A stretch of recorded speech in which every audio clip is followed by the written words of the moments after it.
নমস্কার বন্ধুরা, এই মুহূর্তে রয়েছে রাজ্যের সমস্ত কৃষকদের জন্য বিরাট বড় সুখবর। কৃষক বন্ধু প্রকল্পের দ্বিতীয় কিস্তি টাকা দেওয়া শুরু হলেও এখনও পর্যন্ত অনেক কৃষকদের ব্যাংক অ্যাকাউন্টে টাকা ক্রেডিট হয়নি। তো এই কৃষকদেরকে আবার কবে থেকে টাকা দেওয়া শুরু হবে সেই বিষয়ে সঠিক আপডেট। এছাড়াও আজকে অনেক কৃষকদের ব্যাংক অ্যাকাউন্টে টাকা ক্রেডিট হয়েছে, তারও কিন্তু প্রমাণ দেখানো হয়েছে আজকের এই ভিডিওটির মাধ্যমে। এছাড়াও অনেক কৃষকদের স্ট্যাটাসের ঘরে দেখাচ্ছে ডিলিট ফার্মার অথবা রিজেকশন ল্যান্ড ইরো দেখাচ্ছে। তো এই কৃষকদেরকে কি করতে হবে সেই বিষয়ে কিন্তু সঠিক আপডেট জানিয়ে দেওয়া হয়েছে। তাই বন্ধুরা, ভিডিওটি একটু স্কিপ না করে সম্পূর্ণ দেখুন। সম্পূর্ণ দেখলেই জানতে পারবেন আপনি আপনার ব্যাংক অ্যাকাউন্টে এই কৃষক বন্ধু প্রকল্পে টাকা কবে থেকে পাবেন। তাহলে বন্ধুরা, এবার দেখে নেওয়া যাক কী বলা হয়েছে আজকের এই প্রতিবেদনে। এইমাত্র বাকি কৃষকদের কৃষক বন্ধু প্রকল্পের দ্বিতীয় কিস্তি 5,000 ও 2,000 টাকা দিল। কোন কোন জেলায় আজকে টাকা দিচ্ছে?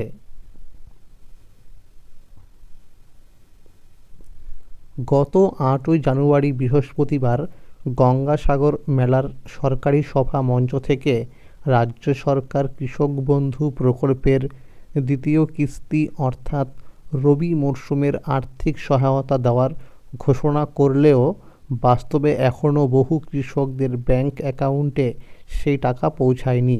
ফলে অনেক কৃষকের মনেই এখন একটাই প্রশ্ন, টাকা কবে আসবে। এই দফায় রাজ্যের প্রায় 1,10,00,000-এরও বেশি কৃষক ও বর্গাদারের ব্যাংক অ্যাকাউন্টে সরাসরি টাকা পাঠানো হচ্ছে। মোট বরাদ্দের পরিমাণ প্রায় 3,035 কোটি টাকা। কৃষি দপ্তর সূত্রে স্পষ্ট জানানো হয়েছে, এই টাকা একদিনে সবার অ্যাকাউন্টে যাবে না। ধাপে ধাপে বিভিন্ন জেলার কৃষকদের ব্যাংক অ্যাকাউন্টে টাকা পাঠানো হচ্ছে। প্রসঙ্গত, কৃষক বন্ধু প্রকল্প প্রথম চালু হয়েছিল 2019 সালের 1 জানুয়ারি। পরবর্তীতে এই প্রকল্পকে আরও উন্নত ও বিস্তৃত করে 2021 সালের 17 জুন কৃষক বন্ধু নতুন প্রকল্প নামে নতুন রূপে চালু করা হয়। এই ব্যবস্থায় কৃষকের জমির পরিমাণ অনুযায়ী আর্থিক সহায়তার অঙ্ক নির্ধারিত করা হয়। যাদের 1 একর বা তার বেশি জমি রয়েছে তারা বছরে মোট 10,000 টাকা করে পান, আর যাদের জমির পরিমাণ 1 একরের কম তাদের বছরে 4,000 টাকা করে আর্থিক সহায়তা দেওয়া হয়। এই টাকা বছরে 2টি কিস্তিতে সরাসরি কৃষকদের ব্যাংক অ্যাকাউন্টে পাঠানো হয়। নিয়ম অনুযায়ী খরিফ মরশুমের প্রথম কিস্তির টাকা সাধারণত এপ্রিল থেকে সেপ্টেম্বরের মধ্যে দেওয়া হয়, আর দ্বিতীয় কিস্তি অর্থাৎ রবি মরশুমে টাকা অক্টোবর মাস থেকে পরের বছরের মার্চ মাসের মধ্যে দেওয়ার কথা। এতদিন এই রবি মরশুমে টাকা নভেম্বর বা ডিসেম্বরের মধ্যেই দেওয়া হলেও এবার ব্যতিক্রম দেখা গেছে। চলতি বছরে জানুয়ারি মাস থেকেই এই কিস্তির টাকা দেওয়া শুরু হয়েছে। এই প্রকল্পের আরেকটি অত্যন্ত গুরুত্বপূর্ণ দিক হল জীবন সুরক্ষা। কোনো কৃষকের বয়স যদি 18 থেকে 60 বছরের মধ্যে হয় এবং তার মৃত্যু ঘটে, সেক্ষেত্রে তার পরিবার এককালীন 2 লক্ষ টাকার আর্থিক সহায়তা পায়। কৃষি অফিস সূত্রে পাওয়া তথ্য অনুযায়ী যেসব কৃষকের স্ট্যাটাসের ঘরে অ্যাকাউন্ট ভ্যালিড দেখাচ্ছে তাদের মধ্যে অনেকেরই 8, 9, 10, 12, 13 ও 14 জানুয়ারি ব্যাংক অ্যাকাউন্টে টাকা ক্রেডিট হয়ে গেছে। আজ অর্থাৎ 15 জানুয়ারি পর্যন্ত বেশ কয়েকটি জেলার কৃষকদের অ্যাকাউন্টে টাকা পৌঁছেছে বলে জানা গেছে। সমীক্ষা অনুযায়ী এখনও পর্যন্ত আনুমানিক 80% কৃষকের অ্যাকাউন্টে টাকা পাঠানো হয়েছে। হাওড়া, পূর্ব মেদিনীপুর, দক্ষিণ 24 পরগনা, পুরুলিয়া, বীরভূম, মালদা, পূর্ব ও পশ্চিম বর্ধমান, নদিয়া, বাঁকুড়া, উত্তর 24 পরগনা, মুর্শিদাবাদ, কোচবিহার সহ একাধিক জেলার কৃষকরা ইতিমধ্যেই এই টাকা পেয়েছেন। কৃষি দপ্তরের পক্ষ থেকে আরও জানানো হয়েছে, যাদের স্ট্যাটাসের ঘরে অ্যাকাউন্ট ভ্যালিড দেখাচ্ছে তাদের চলতি জানুয়ারি মাস জুড়েই কৃষক বন্ধু প্রকল্পের দ্বিতীয় কিস্তি টাকা দেওয়া হবে। তবে যেসব কৃষকের স্ট্যাটাসের ঘরে ডিলিট ফার্মার অথবা rejected reason for rejection land error দেখাচ্ছে তাদের নির্দিষ্ট সময়ের মধ্যে প্রয়োজনীয় কাগজপত্র নিয়ে কৃষি অফিসে গিয়ে সমস্যার সমাধান করতে হবে।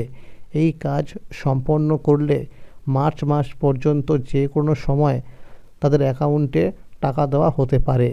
এছাড়াও যেসব কৃষক নতুন করে কৃষক বন্ধু প্রকল্পে নাম নথিভুক্ত করার জন্য দুয়ারে সরকার ক্যাম্প বা কৃষি অফিসে আবেদন করেছিলেন এবং যাদের স্ট্যাটাসে বর্তমানে অ্যাকাউন্ট ভ্যালিড দেখাচ্ছে তাদের ক্ষেত্রেও টাকা দেওয়া শুরু হয়েছে।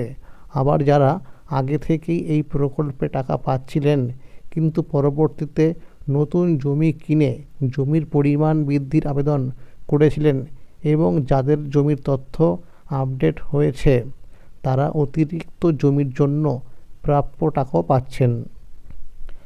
অন্যদিকে যেসব কৃষকের স্ট্যাটাসের ঘরে ডিডিএ অ্যাপ্রুভড লেখা রয়েছে তাদের ক্ষেত্রেও টাকা পাওয়া যাবে, তবে একটু সময় লাগতে পারে বলে কৃষি অফিস সূত্রে জানানো হয়েছে। আর যেসব কৃষকের ট্রানজ্যাকশান স্ট্যাটাসের ঘরে ফাঁকা রয়েছে অথবা যাদের স্ট্যাটাসে আধার নম্বর সংক্রান্ত তথ্য দেখা যাচ্ছে না তাদের দ্রুত প্রয়োজনীয় নথিপত্র নিয়ে নিকটবর্তী কৃষি অফিসে যোগাযোগ করার পরামর্শ দেওয়া হয়েছে। নির্দিষ্ট সময়ের মধ্যে এই কাজ না করলে দ্বিতীয় কিস্তি টাকা পাওয়া নাও যেতে পারে। কৃষি দপ্তর আরও জানাচ্ছে যেসব কৃষকের ব্যাংক অ্যাকাউন্টে কেওয়াইসি আপডেট করা নেই তাদের ক্ষেত্রে টাকা আটকে যেতে পারে, অর্থাৎ পেমেন্ট হোল্ড হয়ে যেতে পারে। আবার অনেক ক্ষেত্রে কৃষকের মোবাইলে টাকা ঢোকার কোনো রকম এসএমএস না এলেও ব্যাংকে গিয়ে পাসবুক আপডেট করার পরে দেখা যাচ্ছে টাকা আগেই ক্রেডিট হয়ে গেছে। যারা ইতিমধ্যে টাকা পেয়েছেন তাদের ট্রানজ্যাকশান স্ট্যাটাসের ঘরে ট্রানজ্যাকশান সাকসেস লেখা দেখা যাচ্ছে। তবে যদি কারো স্ট্যাটাসের ঘরে ট্রানজ্যাকশান সাকসেস দেখালেও ব্যাংক অ্যাকাউন্টে টাকা না ঢোকে সেক্ষেত্রে পাসবুক আপডেট করে প্রয়োজনীয় কাগজপত্র সহ কৃষি অফিসে জানানো অত্যন্ত জরুরি। তাহলে বন্ধুরা আজকের এই ছিল আপডেট। কৃষক বন্ধু প্রকল্প সহ সরকারি বিভিন্ন প্রকল্পের আপডেট সবার আগে পেতে হলে চ্যানেলটিকে এক্ষুনি মনে করে সাবস্ক্রাইব করে নিন এবং সকলের কাছে শেয়ার করে দিন। আর যদি ভিডিওটি ভালো লেগে থাকে অবশ্যই একটি লাইক করে দেবেন। ধন্যবাদ।